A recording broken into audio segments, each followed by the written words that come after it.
Nasılsınız? Maşallah. Hoş bulduk. İyisiniz inşallah.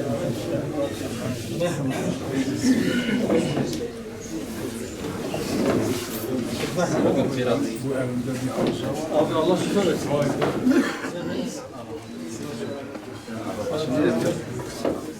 Merhaba.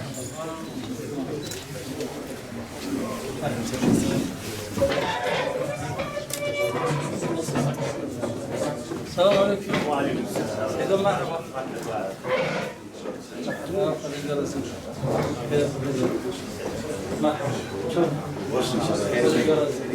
Elhamdülillah.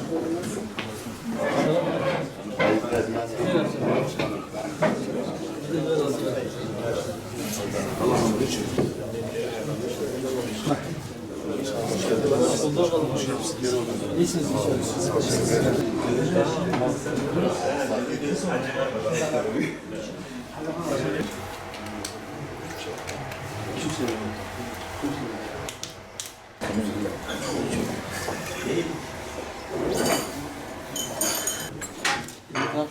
Allah razı olsun. Nasıl gidiyor şu anda?